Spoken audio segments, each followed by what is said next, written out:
What's going on, everybody? Welcome into the latest edition of the Sun Belt Syndicate and the first live show with our new co-host, Zach Capps. And I guess we're still calling it the Round Ball Roundup. I tasked Zach with coming up with a cooler name because he's younger and hipper than I am. So we'll see if he eventually comes up with something. But for now, we'll still roll with what the old guy came up with to start with. And we already had Ben James jumping in, so I know he's been excited for the basketball show to start up. He's a Red Wolves fan, if you can't tell from the logo down there, Zach. So he's got a lot of things to be excited for this year. But let's start off with you, Zach. You want to do a little introduction about who you are, where you're at? Yeah, so my name's Zach. I'm in college now. I go to Coast Carolina, and like I said in the previous show, but I don't know how many people heard it. Yeah, kind of just I'm a college basketball guy. I grew up in Indiana, and when I got down here, I saw that there wasn't much coverage or love for Sunbelt basketball, and it's a good, fun league that is not being shown enough, and I'm just trying to help that out. Yep, and helping out he is. If you aren't already following Sunbelt Report, it's not right? It's just Sunbelt Report on Twitter or X, if you're calling it. But he does some great stuff. He's tweeting out who's committing where. He's got score updates. He's got power rankings, which we'll go over tonight. So, yeah, just be aware of all the coverage he's providing there on his own. And then we're going to try and team up and bring you guys some shows along the way. Hopefully this first one's kind of an intro for all of us because we know there's a lot to take in with football kind of still going on and basketball just starting up. So we are going to go through some of the stuff tonight and see where that gets us. So, again, Round Ball Roundup, the name of the show for now, and we'll see if that sticks and continues as we move on. See if we get into this next one. What we'll cover tonight, okay? So we're going to put up all the scores that have happened thus far. We are not going to talk about each and every single game as they happen thus far. I'm going to let Zach roll off some of the things that stuck out to him in some of those games. We're going to go over Zach's power rankings. Actually, the order there is probably going to be switched, but we'll also touch on some of the leaders across the stats so far. And again, it's very early. There's probably a lot of movement to be involved in this, but we will mention those who are sticking out in this early part of the season, just 2 or 3 games in for most teams. Has anybody, I guess there's been a couple teams that played 4. Is that right? Well, ULM's playing their 5th right now. Jeez, that's crazy. But, yeah, I think there's like 1 or 2 teams that played 4. Everyone else has played 3, I think. Yeah. Okay. That makes sense. Pretty fair across the board, I guess. Some of those teams got some kind of preseason tournament stuff in, but not too much of that. The biggest thing that we have is the first thing that we'll talk about that's up on screen now between the Sun Belt and MAC Challenge. These MAC teams are kind of regionally more closely to where you were from originally. Do you have any known history or anything that sticks out about some of these MAC teams to you traditionally or this year specifically? Well, originally I was going to go to Ball State originally, and then my friend, he was going to be my roommate, and then like last second he decided he wanted to go play college baseball, so he went somewhere else. So I was like, now I kind of don't want to go to Ball State anymore, so I ended up down here. But yeah, nice. I don't know about any of the other schools on there. Yeah, I didn't know if it was, obviously you said Indiana. It's not really MAC territory necessarily, but it's not too far, I guess. So didn't know if there was just some history or some program that stuck out a lot. Thanks to Seth, who jumps on the football show from time to time and says, "Take the stairs," which is a tagline shared between App State and Troy, of all places. So interesting there. We'll get to this one. Ben's saying Red Wolves hung in with number 2 Alabama this past Friday. They absolutely did. That was a pretty exciting one. Unfortunately, we couldn't spring the upset, but, it is what it is there. So is there a specific game maybe that stuck out to you more, or maybe 2 or 3 games that stuck out to you a little bit more in this Sun Belt MAC Challenge to help open up the season? First, I would start with the App State-Miami, Ohio game. I think just the recent history of App State, everyone kind of expected them to go in there and get a good quality win at home, and Jaleel Beaubrun got hurt early, and then they kind of just fell apart in the second half. So, I mean, that kind of stuck out to me because I don't know if Miami's supposed to be that good, but I mean, it didn't not much promise, especially in the second half from App State. Yeah, I would certainly agree with you. Like you said, is it Jamal or Jaleel? Jaleel. Jaleel, yeah. Okay, Jaleel getting hurt was a big. I mean, he's a huge presence, right? Like he was very noticeable size wise compared to most of the other players on his own team and on Miami's team as well. So him getting hurt was not good. He did come back in that one for those wondering, but yeah, obviously, I think he's had his hand taped up pretty heavily in that one. But yeah, you're right. I mean, Coach Kern said before the season they will not be the shot blocking team they were last season, and that's very evident thus far. They do have C.J. Huntley back down there and Jaleel, who will help out in those regards. But that first one, like you said, that second half was not very strong, and they were favored by, I think a handful of points at least to take that one. And then, like you said, they dropped that one early on. All right, so let's talk about that one below it for sure, because I know you checked out all of that one, a 60-56 win for Coastal Carolina over Western Michigan. What are your thoughts there on your new look Coastal Carolina Chanticleers? I mean, I'm kind of still a little bit on the fence about them. I think they'll definitely be better than they were last year and 2 years ago, but they can play some defense, but they need someone to step up and help on the offensive end. I mean, they got Rashid Jones, who's been lights out through 3 games, but other than him, it's just they've had no help. So their defense is going to keep them in a bunch of games, but I don't know. They're going to have a second and third option on offense to help win those. Makes sense. I think there's like you said, though, a lot of promise. We'll talk about one of the other games that Coastal looked pretty good in here just last night, actually, of all times. And it was right down the street, like I said before the show to Zach. I would have tried to maybe get over there had it not been a night where we already programmed the Wednesday night football show. So that was unfortunate timing that, of course, Coastal comes to me kind of locally, and I've already got something that I had committed to. But Ben James telling us the Red Wolves just had their largest crowd since 2017 when they played Arkansas Little Rock. Zach, are you aware? I know that's probably before your time. You aware Little Rock used to be a part of this conference for basketball? Yeah, they were in my freshman year. Oh, okay. So you just caught that last year because Yep. they were pretty good when they were in here actually.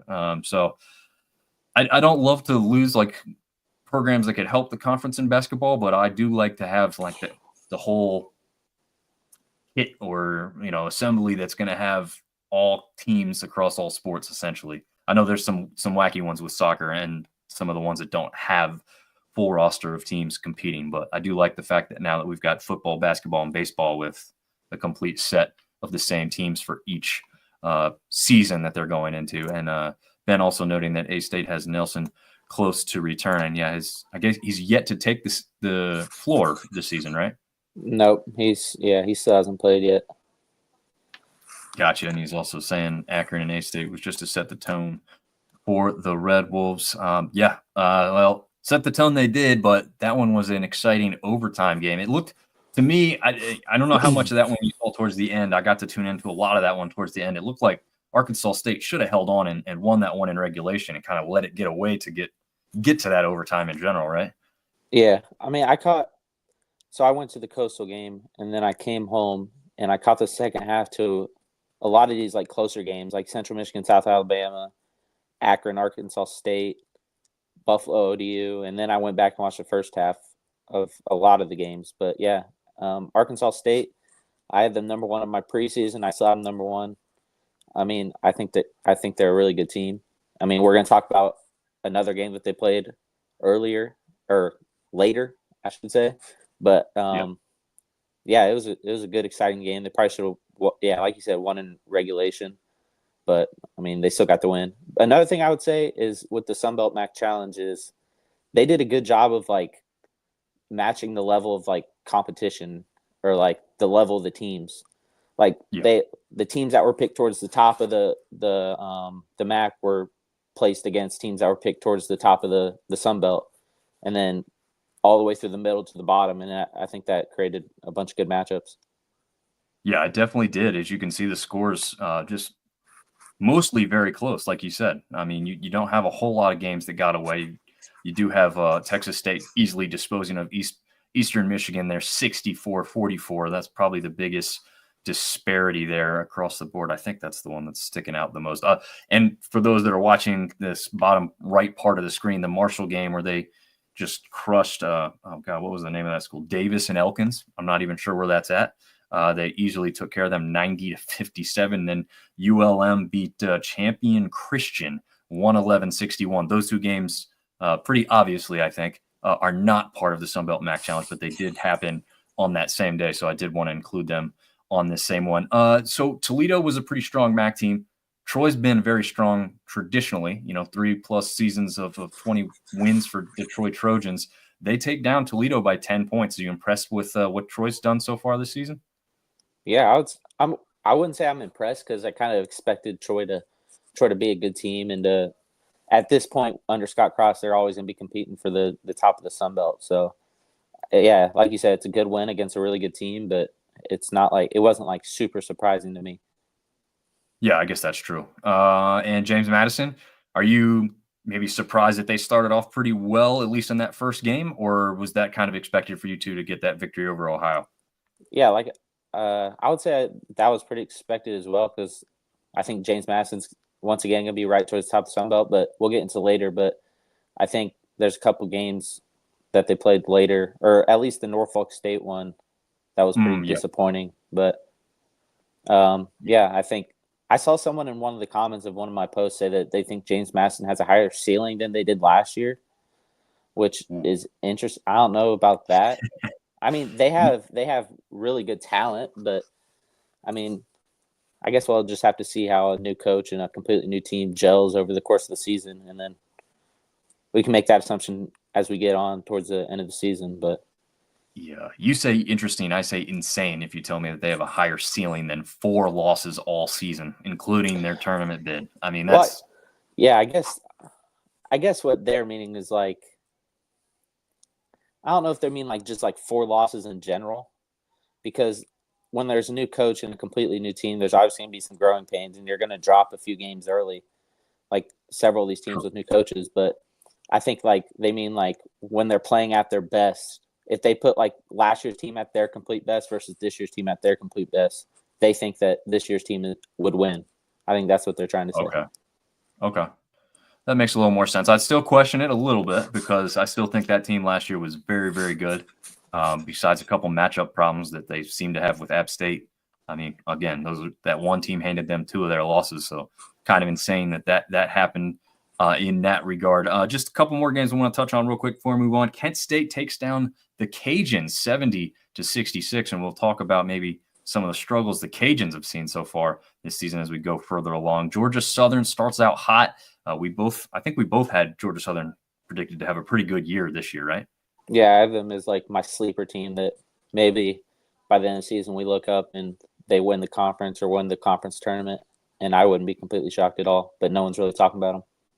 Yeah, no, I agree with you. I think they had some promise last year, a lot of close games, brought in some talent, and got a new stadium to play in. So there you go. 80-65, they win over Northern Illinois. Okay, let's jump over to the next set. This one includes 4 days worth of games. Again, I'm not going to speak about every single one of them. Unfortunately, LSU takes down ULM pretty easily, 95-60. It looks like ULM's got a little bit of a slate. Like you said, they're already playing their 5th game tonight as we speak now, or is it already started, right? It should be over by now. I think it started earlier. Yeah, gotcha. Started at 7:30, I think. Oh, okay. So it was earlier than I thought. All right. Yeah, I mean, App State then takes down. I don't even know what the name of that school was. I have to look at that one actually. I think it's St. Andrews. There you go, St. Andrews. That logo is just a little too small. No problem there. They rebound after that MAC loss pretty easily, but that would obviously you're not going to get a whole lot of vanity points for a win like that over a program like that. South Alabama goes up against UAB. I don't know much about the UAB program. Are you any kind of aware of how good these Blazers should be or could be this year? They were picked to finish first in the American this year. They have this guy named Yaxel Landborg, I think is his name, and he's like a projected potentially first-round pick. Okay. And then they have Interesting. Tyron Moore, who was a big time scorer for Georgia Southern last year. He comes off their bench. Oh, I knew he left. I did not realize he was at UAB. I'll be honest. See, this is why we bring in the expert Zach to tell us about stuff that we all don't remember off the top of our head. Artie is celebrating Texas State's big win over McMurray, 102-62. Yeah, again, just like the App State win, you guys and App State are expected to win those ones big and comfortable. So glad to see that one happen there. And the Cajuns do the same thing against University of Dallas, I think is what it's called. Or is it University of Texas at Dallas? I'm not sure how they say their name. Okay. I've never even heard of that school, to be totally honest. I've never seen that logo before. To me, it does not look like a school logo. It looks like a company's logo more than anything else. Just kind of one of those weird ones. But yeah, let's talk about this one. I know you took in quite a bit of number 2 Alabama struggling a bit with the team that's expected to take our conference in Arkansas State. 88-79 Bama wins, but is that a respectable loss as far as you're concerned? Yeah, I would say. I mean, Alabama going to be one of the best teams in terms of quality and depth in the whole country this year. And they went up against Arkansas State, who is coached by Brian Hodgson, who was a longtime Nate Oates assistant. He knows Nate Oates and that team better than probably anyone in the country. So you knew that he could potentially give them some troubles. Alabama was terrible from 3. Like, they couldn't hit a shot. Both sides got to the foul line a ton. I think Arkansas State potentially finished with a better average from the free throw line, so that kind of might have kept them in. But yeah, no Isaiah Nelson, like we said. So losing 9 to potentially the best team in the country without your preseason all-conference center is a good loss. Yeah, and you are correct. They just, barely edged out the free throw percentage.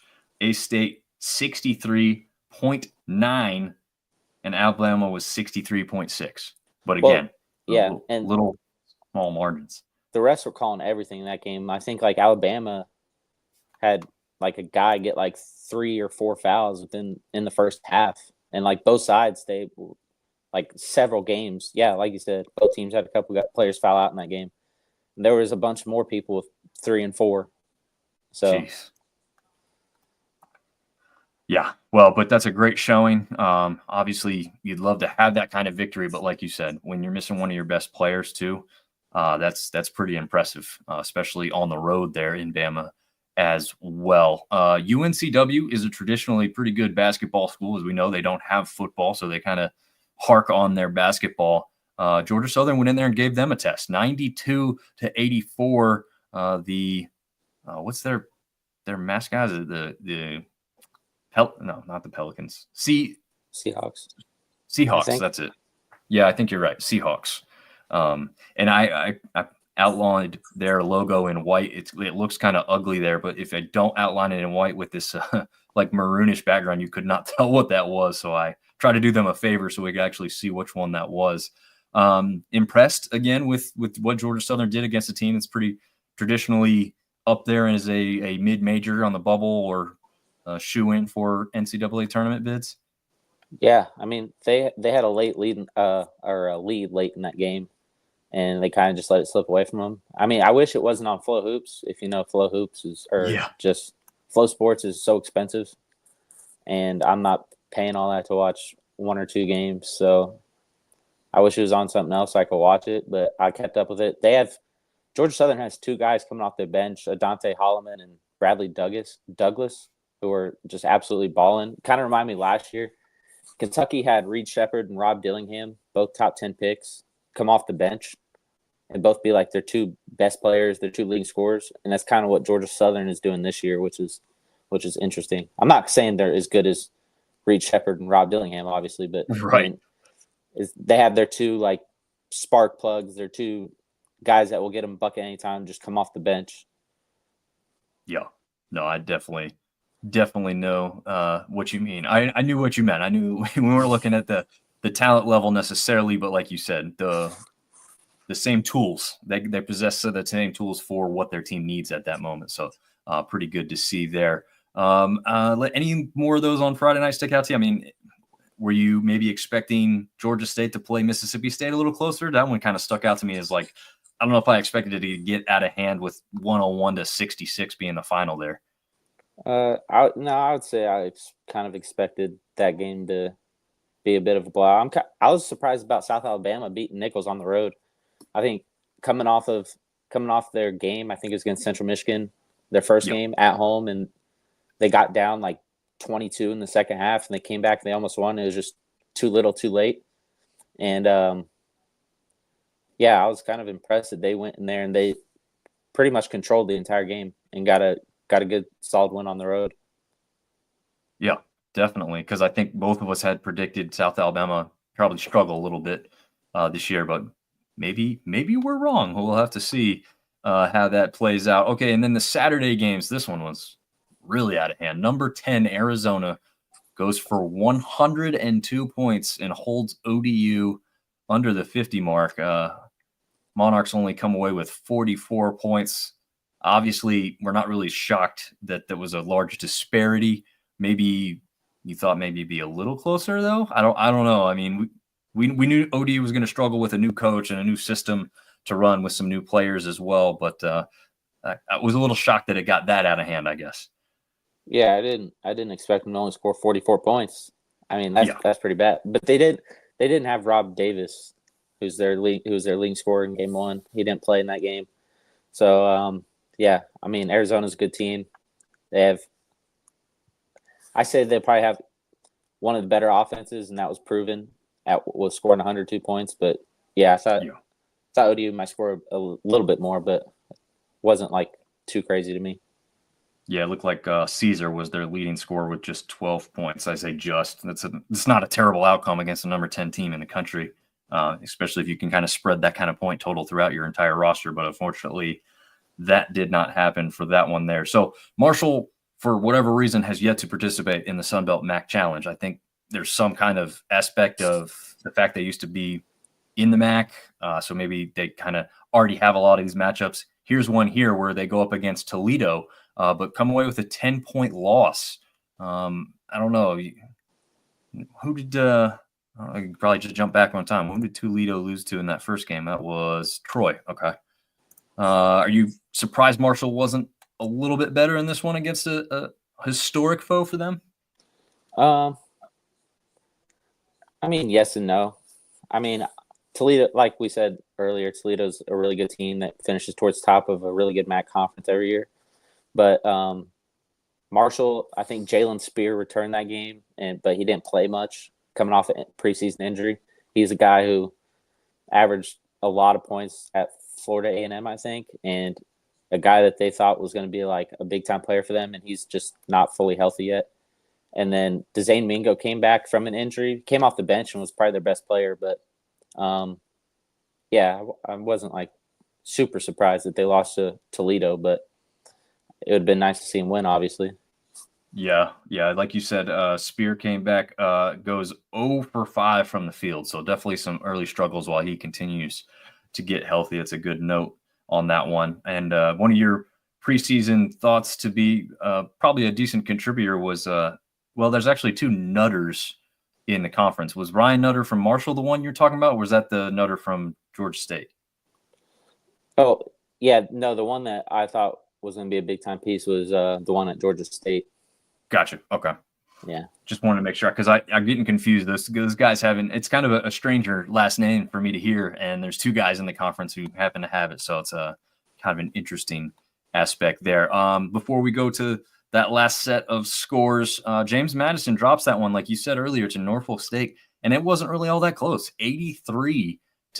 I mean, Norfolk State now is 3-0 on the season after that one, so it's not like they're a bad team, but. I guess I'm surprised, Jam, you didn't compete a little bit better in that game. Yeah, Jamie just got off to a slow start offensively and then couldn't battle back. Yeah, and let's see. I was trying to think if there was anybody recognizable on Norfolk State. I don't think so. I was thinking there might have been a transfer from a Sun Belt team there, but that's not Not correct. So we will move on to the last set of games here. App State gets walloped by Wisconsin on Sunday, 87-56.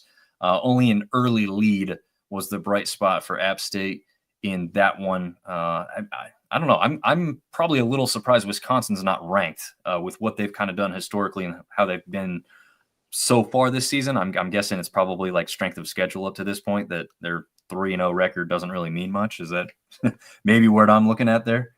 Yeah, and if I'm not mistaken, a lot of their better players have transferred or graduated or whatever, so they were picked towards the bottom of the Big Ten. So just off of preseason like presumptions that it's just going to be harder for them to get in versus like let's just say like Purdue, like they start off 3-0, they're obviously going to be ranked because they were picked towards the top of the Big Ten, but Wisconsin picked towards the middle to the bottom.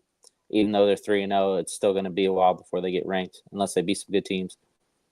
Gotcha. Makes sense.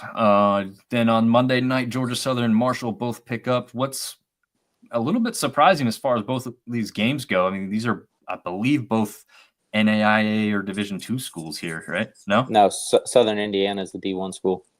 Okay. Is that are they newer to D1? Not that I know of. As far as okay. They've been D1 as long as I can at least remember.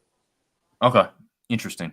I guess that happens when you know, regionality wise, we don't really see them much. Are they traditionally decent then? Does that, you know, that score 77-63 look pretty good? They're usually like average, I would say, but they were up 3 at DePaul with like 2 seconds left, and Jacob Meyer, who was transferred from Coastal, hit a 3 to send it to overtime. Then DePaul won in overtime. And then they lost to a from what I heard, is a decent Bucknell team in game 2 and another close game. So, that's a good win that's a solid win for Marshall.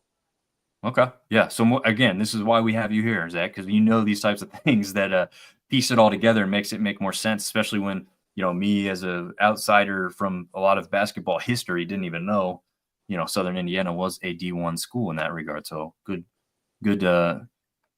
update there for me and probably some other people who probably have not heard of Southern Indiana thus far.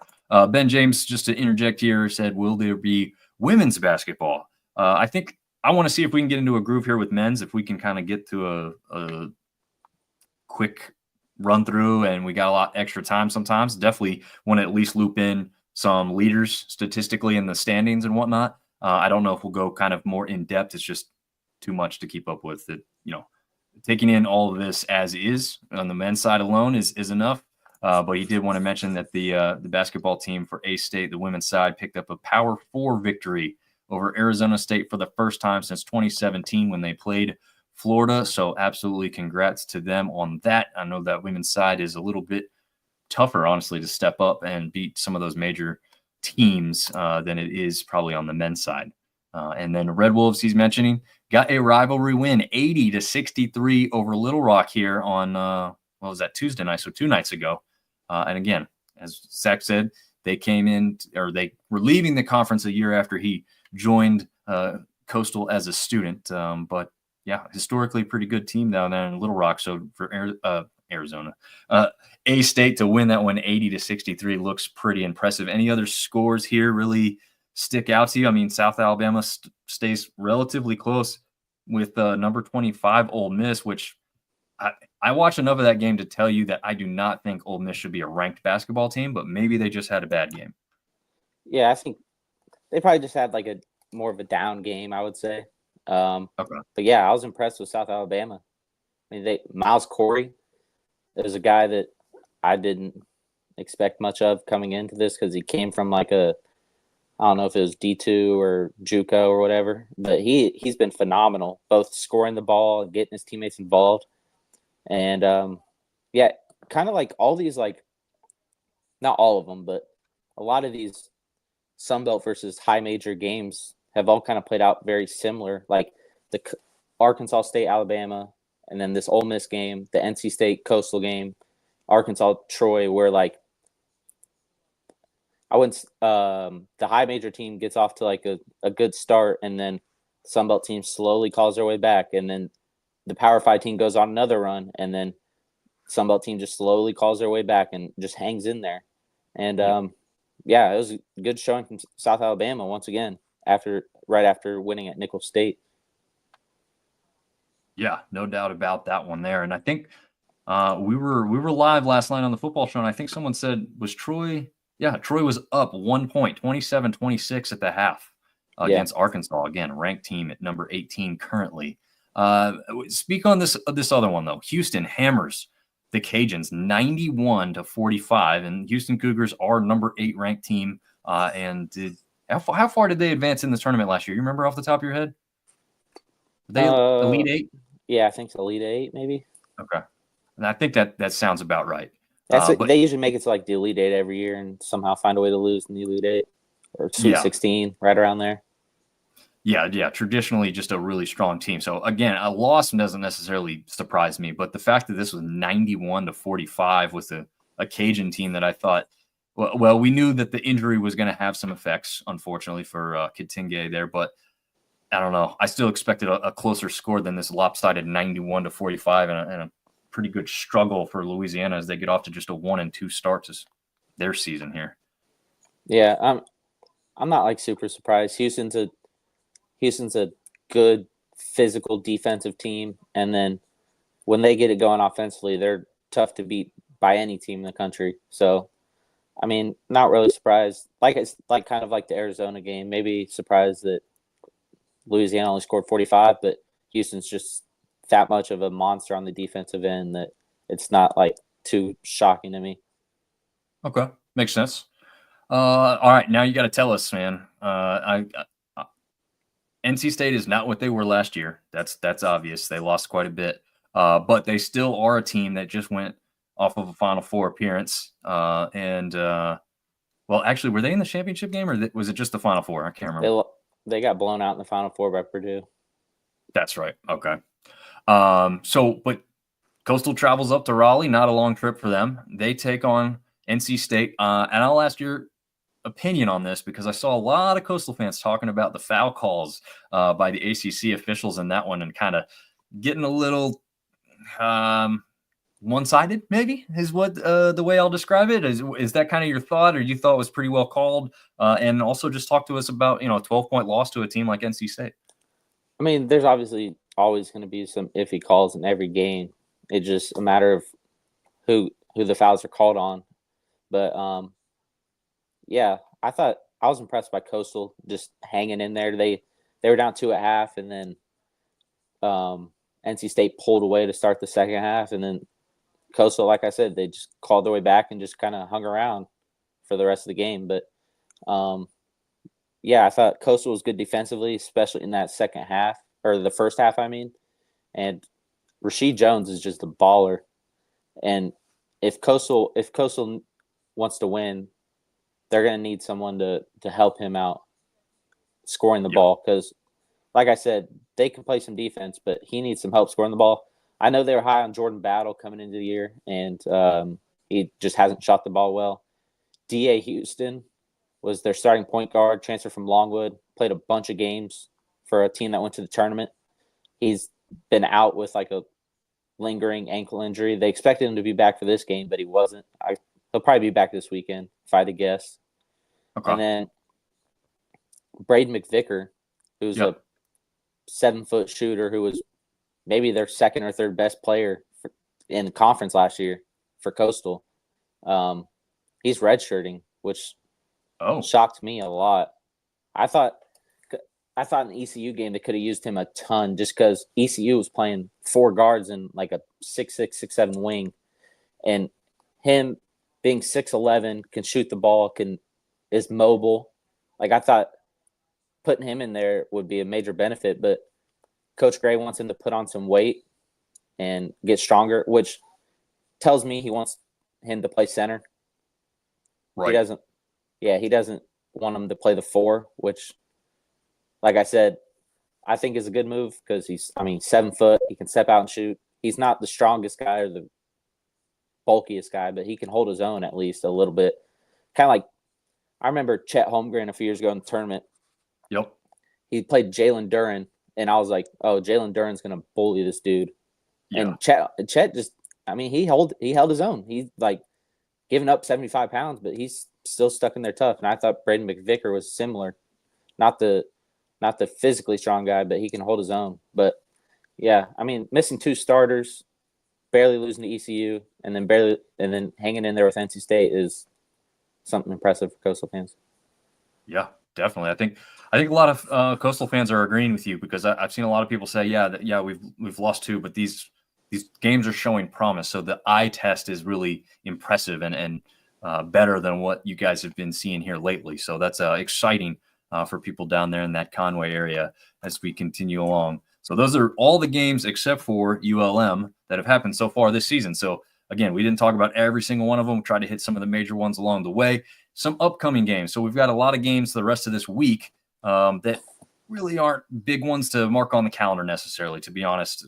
Should either win those games easily or maybe struggle against some better teams. But these games on Sunday are the 3 that are going to highlight what we think is coming up that's going to be pretty good.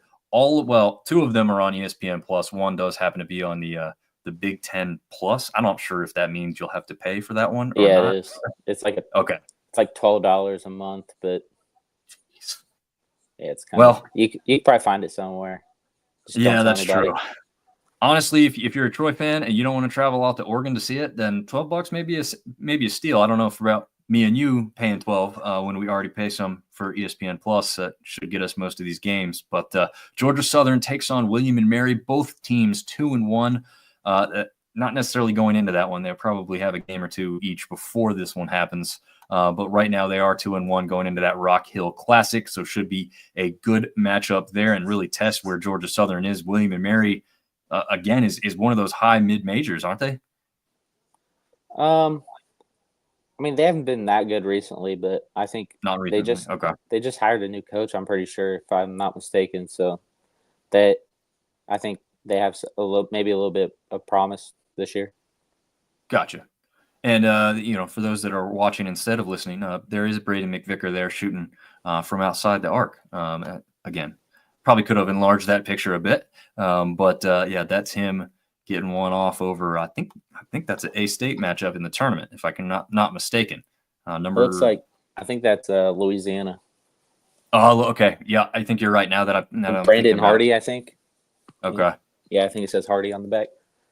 Gotcha. He probably made that shot. McVicker probably made that shot. Then Jacksonville State against your team, Coastal Carolina. I think that one should be an interesting matchup with what Jacksonville State's put together so far this year and what Coastal's been doing. Yeah, the record of 1-2, nothing to write home about as far as standing out to anybody, but one of these matchups that's probably going to be closer than a lot of people think, if not Coastal being able to edge out the Gamecocks there in that one. I don't know. Is that one a home game? Yeah. It is, yeah. Okay. Going to that one? You're going to be going to most of the Coastal home games, right? Yeah, except for the ones over winter break. But yeah, that's like, I think I'm going to miss like 2 or 3 of them. But other than that, I should be at every game if I can. Nice.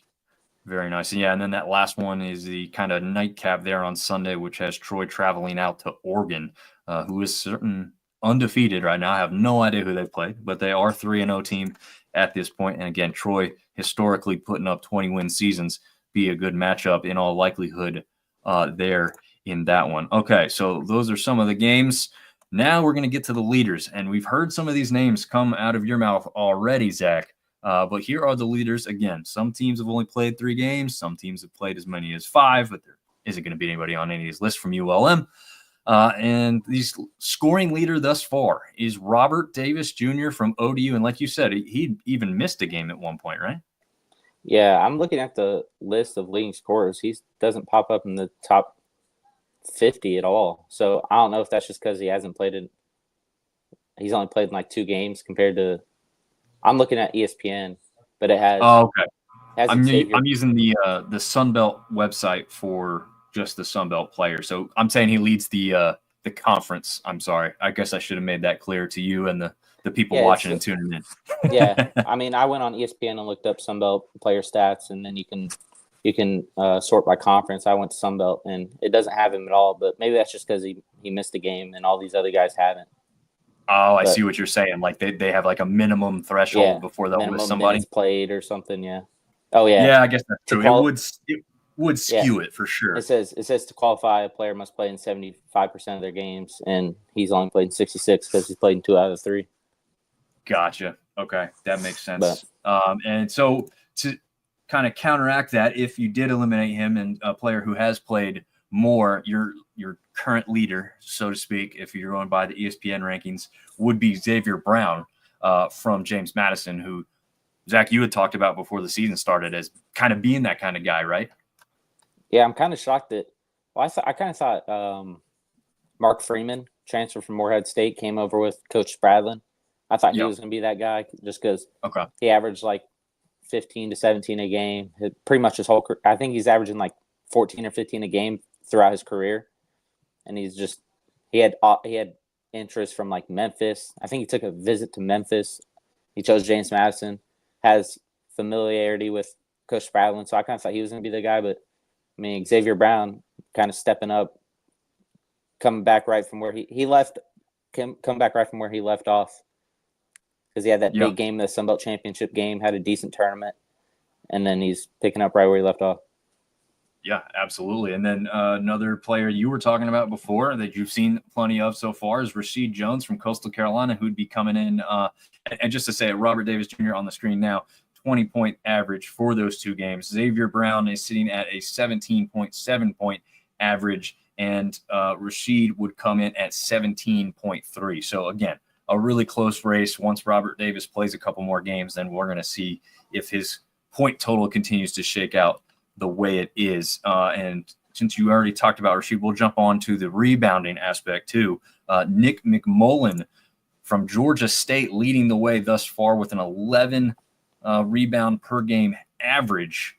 Looks like Rashad Marshall at Arkansas State is actually in second place there with 10 averaged per game. And actually the top 3 guys have all played at least 3 games, with Elijah Everett Hutchins from JMU coming in just under that 10-point threshold with 8.3, rounding out that top 3 so far for rebounders in the conference. Anybody there sticking out to you? Anybody maybe surprising, or maybe surprising that they're not up there? I mean, based off of the preseason stats and what I heard in the preseason, I thought Elijah Hutchins Everett would kind of be like a walking double-double.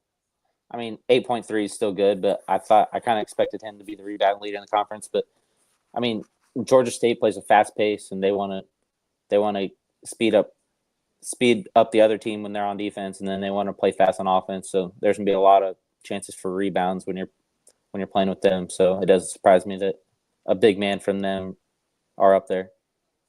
Yeah. Okay, that makes sense. Do you know how, off the top of your head, you know how big McMullen is? Oh, approaching 6'8" or 6'9". Okay. Interesting. I was thinking maybe he might be closer to 7 feet, but still pretty good size. He's their power forward. Okay, yeah. Sometimes I feel like those power forwards are just a lot more athletic than those bigger guys, right? Like, because they're not kind of lanky. They're kind of built a little bit more like like a wide receiver as far as athletic ability goes. Like they can jump out the gym, but also can be a little physical and get up there and get towards the rim for those rebounds. And I do want to say this too. Like, how many times have I looked at stuff, and like Robert Davis is a perfect example here. He's still got his A10 jersey on, from last season. They haven't updated any of these things. We'll see another one in the next one that hasn't been updated. Then they got Miles Corey over here from South Devon. They cut his arms off and in his picture, like, what are they doing over there? Yeah, ESPN. I mean, yeah, it's just weird. ESPN has some of the teams updated, some of the teams not updated. So sometimes they have like half the team updated, half the team not updated. Man, it's just a mess. But yeah, especially usually after the first month, they're fine. Yeah. I was gonna say the early part of the season, they're probably still all playing catch up with what they've got to cover as far as football goes as well too. All right, again, another name that you've already talked about because he stuck out. But the leader in assist at this point is Miles Corey from South Alabama with an average of 8 per game. Rounding out the top 3, you've got Andre Curbelo, my preseason pick for player of the year in the Sun Belt, over at Southern Miss with an average of 7 a game. And then another name that you shouted out in our preseason preview is Tayton Connerway from Troy, who comes in with 6 per game. So 8, 7, 6, right down the board. 1, 2, 3, as far as players within the conference are concerned. And if you're checking ESPN, are any of our guys really up there in the top of like the nation for anything just yet? I don't. I'm kind of. I sorted it to Sunbelt only, but Gotcha. Okay. I would assume Miles Corey is towards. I wouldn't say like top 5 or anything, but he's probably up there. And then Nick McMullen averaging 11 rebounds a game. He's probably up there too. Nice. Okay. Well, that is the first of 2 slides, I guess we could call them, for some of the leaders. We've also got the leader in field goal percentage at this point. Another name that's going to stick out to people that have been paying attention to this conference is Jackson Fields from Troy, who's .682 and 15 of 22 from the field so far this season. And I can pick up who the other guys are in that regard. We've got Nate Martin from Marshall coming in second at .679, 19 of 28. And then Anthony Gordon from Southern Miss. I trying to say that too fast. I'm just going to stumble over it, as you could hear there. Anyway, comes in at 6.30% and 17 of 27. I guess probably not surprised that Jackson Field may lead the way there, right? Yeah. I mean, ESPN has Noah Amenhauser at number 1, 71%. But okay. Yeah, it's not shocking that the big men are up towards the top just because they're back to the basket. They're getting the little 5-foot hook shots and the layups and everything, while the guards are shooting the 30-footer. So it doesn't shock me that it's primarily big men towards the top. Interesting. I'm not even seeing him on the Sunbelt list here. Strange. I don't know. Anyways, guy again, once again appearing here, Rashid Jones, 3-point percentage leading the way for Coastal thus far, unless you got something different from ESPN. No, Rashid Jones. Yeah. I don't know. 11 of 17 so far. I don't know if you saw the shot that he made in the NC State game. I'll have to send you the video, but he hit one from like half court. It was absurd. And it was like a big one because NC State had gone on a little run, and they played like really good defense for like 28 seconds. They forced him all the way back to half court, and he just launched it from half court and banged it in. But yeah, was that in the second half or was that the first half? It was in the first half. Okay. Yeah. Dang. Yeah, definitely send me that video. I want to see that. I'm sure Zach's been sharing some video clips too along the way on X. Again, great follow. If you want to keep up with Sunbelt basketball and you just want somebody to put it in front of you and make it a little easier to take in, this is your guy. That's why I found him, because he was doing a great job of all this. Want to get him an outlet to help get his stuff out there and seen more often. Well, I guess we can go through some of the other leaders up there. Robert Davis Jr., again, only played 2 games, but his percentage thus far is pretty good. And Drew Drennan from Texas State, a name that you had mentioned in the preseason preview, doing pretty well as well. I'll throw one more in there because of how they're performing thus far. Judah Brown for South Alabama, shooting a pretty good percentage from 3-point range as well. He has the second most made field goals or 3-point field goals per game in the Sun Belt as of right now as well. Blocks, we've got Denijay Harris, who's returning to Southern Miss after a year away. And again, this is another one of those ones ESPN's got wrong, is he's still in his Arkansas uniform there, but he's returning to Southern Miss and averaging 3 blocks per game thus far, followed by my guy that I picked from ODU to be one of the better defensive players in the conference, which is Caleb Swanson-Roger, which is like the long – I don't know how his name fits on his jersey. I haven't seen it thus far. I wonder if they put it in like back-to-back or it fits all the way across. Have you seen it? I think I watched a little bit of their game. I think it was just normal, just straight across. Okay. I didn't see it. Wasn't like a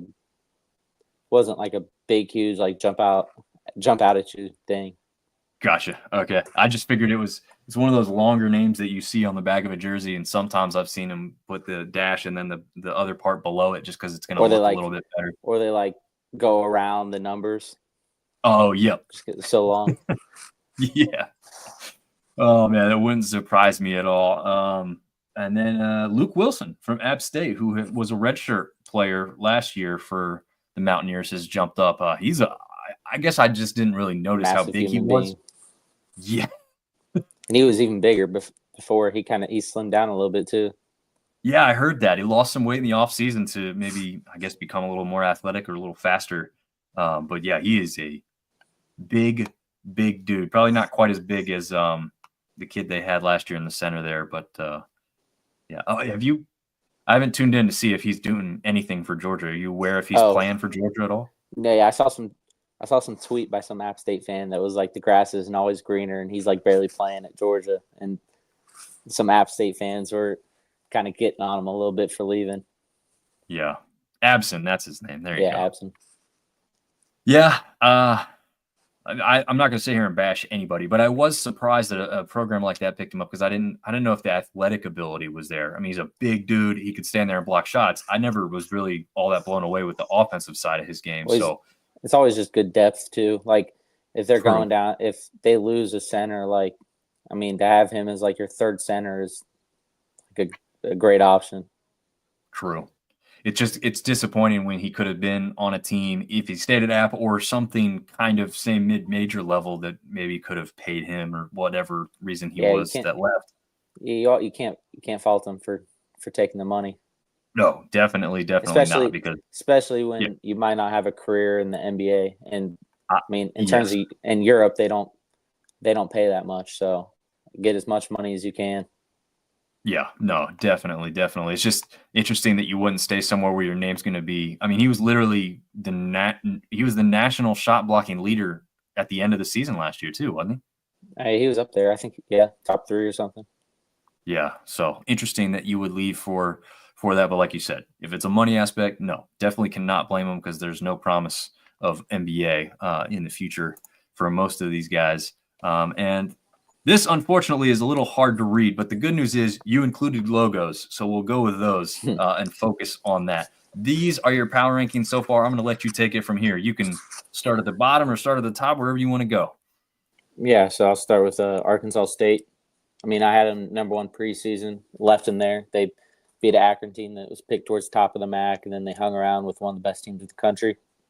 So I can't move them, even though they had a loss, can't move them. And this is from the 4th through the 10th. So my rankings will come out every Monday. Gotcha. And yeah, so Troy, I have Troy second. Like I said, beat 2 Division I schools, a Toledo team that's, like we said, usually plays towards the top of the MAC. And yeah, I was impressed by him in both games.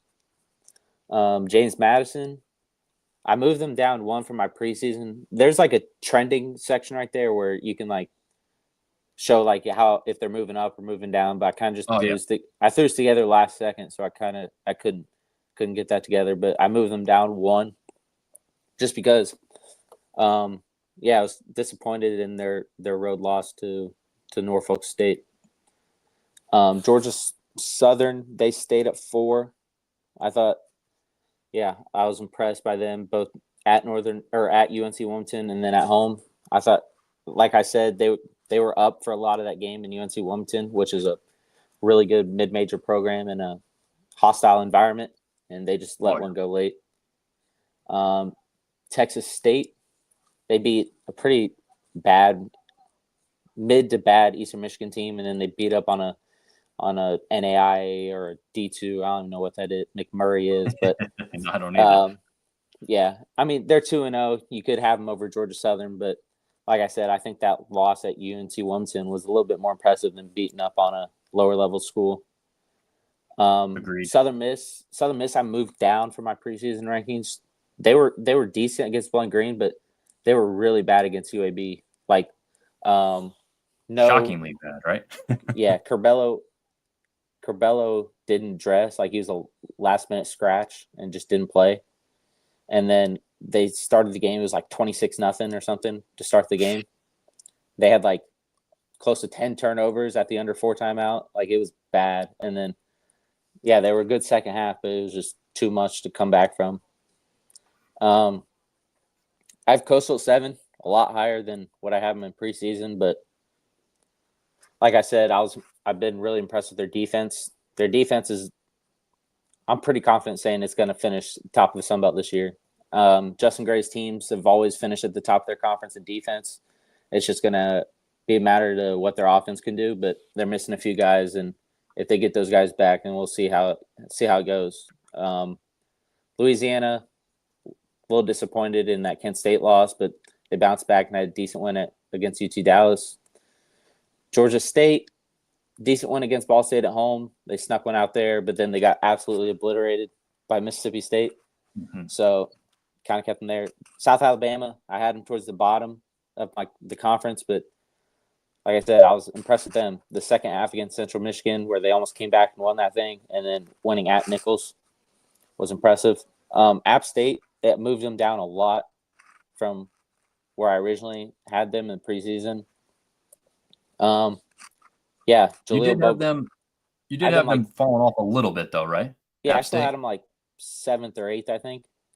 Yeah, but they lost Jaleel Bobrun and they just fell apart. And then they beat up on St. Andrews, which was expected, and then they go to Wisconsin.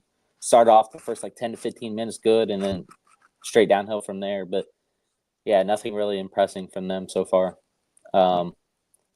Marshall, I had them down a little bit too, just because they haven't beat a Division I opponent versus South Alabama. They won at Nichols. I mean, Marshall, probably a better team than South Alabama, but like I said, I can't. It's kind of hard to put them above them just because they haven't won a Division I game.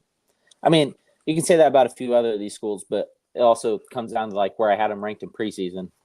I'm not gonna fault a team. I'm not gonna drop a team from 3 to 14 just because they haven't beat a Division I school, and someone in 14th has beat a Division I school by 1, and it's kind of just whatever.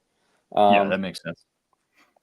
Yeah, Old Dominion, they lost on a heartbreaker to Buffalo and then obliterated by Arizona. And then, ULM, they beat up on a champion Christian and then got destroyed in their next two. And like my preseason rankings, I think they're the worst team in the conference, at least right now. Yeah, my preseason for ULM is going to be way wrong in all likelihood. I think I just took a waiver. I just said there was going to be one team that surprises you. I think you said you had at Georgia Southern, which I had at 5 preseason wise too. I have ULM at 6, which looks really awful right now. Yeah, kind of went chalk a little bit, but yeah, except for Georgia Southern, I might have had a little bit higher than most people. But other than that, it kind of went chalk what everyone expected. But yeah, we'll see how it plays maybe ULM had that head coaching position unlocked. They brought in some pieces from different areas of the world, literally. Maybe they come together and be this ragtag team of misfits from all over, and they just, pull a little Mighty Ducks and then, get together and just be a really good team somehow when no one expects them to. They could still do that, but it's not the greatest start for them thus far. It's also going to be hard to win. I always say this when people want to talk about the environment of the home arenas. They're well, if you want the team to win, or if you want us to show up, your team has to win. But it can also work. It also can work the opposite way. Being there, having the support also helps the team win, and it helps people want to choose to go there. There's freshmen or seniors in high school. They'll go visit ULM, and maybe it's a better fit, and that would be a massive pickup for ULM. But they go there, and there's a couple hundred people there, and it's just dead quiet, and they're why would I want to come here? And then they go to App State, and like I said, maybe it's not a good fit, but they see the student section rocking and see the place go crazy, and they're oh, I want to be a part of this. So I've always had that. Everyone, especially when it comes to Coast Carolina basketball, they're oh, I'm not showing up because we're not good. Well, maybe if you showed up, they'd be a little better. Well, and also if you show up, you might surprisingly have a good time, right? You can still go do other stuff afterward. It's a college town. There's still going to be people awake partying and doing other fun stuff. Go to the game first. Yeah, and I mean, like I said, like in terms of like at the moment, it might not they might not be good, but it also helps when like recruiting kids and um, stuff like that. Like better environments usually bring in better talent. But I went on a long tangent just to say that ULM is not good and their home environment's is kind of trash. But hopefully that will improve soon. They got that old school. What do you think of that? It's like them That and bowl. Southern Miss right now have that old school bowl that like just Well, looks. Ugh, I don't I know. like it. Like Purdue has it, and I'm a Purdue Okay. guy, so Purdue has it, and obviously they pack that thing out. They've sold their. I think they have like a national record for most sellouts, and that thing's always bumping. But what I like about them is behind the benches or on the sidelines where it's like that empty court. They put like a bunch of like seats and chairs there, so it doesn't look as empty or as boring or whatever. So I think Yeah.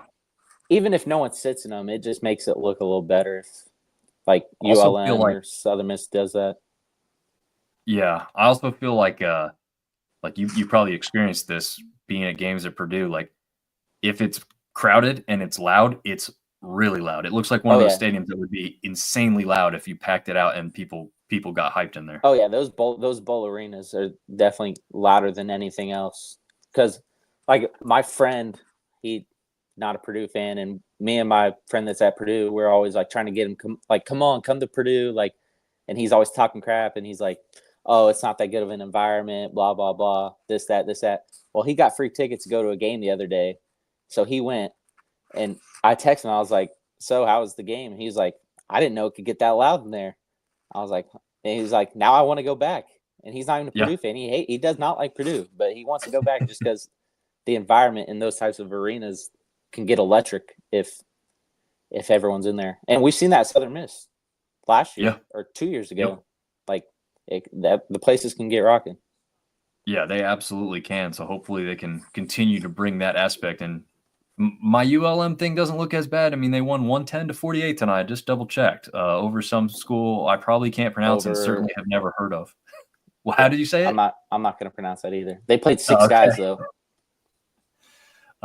it looks like a woman's name, like is Celsia or something. I don't know. Anyway, yeah, good times.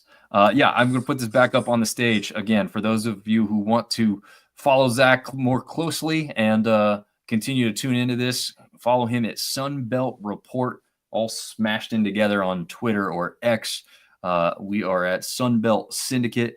Actually, on Twitter X, the E is one letter too long, so you don't actually need it. But if you want to follow on any other socials, Sunbelt Syndicate, pretty much everywhere. We're on that blue sky thing now too. I don't know if that is that blowing up on college campuses, Zach, or kids not care about that. I joined it like when it first came out, and it was just like it was supposed to be like maybe the more family friendly version of Twitter and like the safer Right. version of Twitter. And then I got on there, and it was just I was like, this is way too boring for me. Like I kind of like seeing the drama sometimes on Twitter. Yeah, like I understand people's thought process of like what could happen to Twitter, what could it become? Elon's going to make you pay for it. But it's fun on there. There's so many, there's so many people to interact with and follow, and that does not exist on that blue sky. Although I'm just hearing like they had like 1 million people sign up in today. Oh yeah, I've seen like the last few days, like there's been a bunch of people on my Twitter feeds have been saying like, hey, go follow me on Blue Sky, or like Blue Sky's crashing because we're all joining or something. But like, yeah, I joined it when it first came out, like when you needed like a referral code to get on there. I joined it and I got on there, and it was just like, I was like, I feel like I'm like on Twitter, like when it first came out, like 15 years ago or whatever. And it's just like, what is this? Yeah, it's definitely interesting. I mean, I will say this: the it's like a clean looking app. There's not a whole bunch of junk so far. I haven't had kind of like bots. Threads by Instagram. I don't know if you've joined that, but like I joined that, and it was just like, yeah, this is kind of just like the Walmart version of Twitter. I was like, yeah, I'm not gonna do this. It's like you said, there's just no interaction. Like I'll go post the same things I post everywhere else: Facebook, X, and probably those two are the top two by a wide margin as far as interaction and people interacting with whatever it is I post, whether it's a video or a graphic of some sort. But everywhere else is kind of whack. Even Instagram for me, I don't know. But if you guys want to follow Sunbelt Syndicate on Instagram, I usually share all the graphics there too. So whatever. If it's out there, I'm a part of it just so that it can be said that we've got full coverage going on, and hopefully we can continue that with the basketball aspect of things. Zach, is there anything you want to leave us with before we wrap up this first live episode with you? No, not really. Season's just now starting, but yeah, it's only gonna get more exciting from here. I mean, yeah, a lot of good games this weekend, and then going forward, more good games, and then we get into conference play, which is where it's at. So excited to see how some of these teams play in the coming weeks. Yeah. Certainly interested in that as well. I'm going to throw this out there. Maybe you can say whether you agree with it or not. If some people want to have stuff for us question-wise to go over, something specific, throw us a DM and we'll get it on the show. For those of you who maybe can't tune in live when we do it, you can hear it on the audio aspect. I will be editing that as soon as we get done with this here. So if that's something Zach's open to, maybe you can hit him up in the DMs. You can certainly hit me up, and I can share that question with Zach. Again, he's more of the expert when it comes to the basketball, so we'll make sure someone who actually knows what they're talking about a little bit more answers that. And as I will continue to try and watch more and more basketball throughout the way, so I can chime in a little more as well. But with that being said, again, Sunbelt Report on Twitter, Sunbelt Syndicate as well, and we will bring you back at you hopefully sometime next week and continue basketball coverage for the Sunbelt Conference. See you guys later.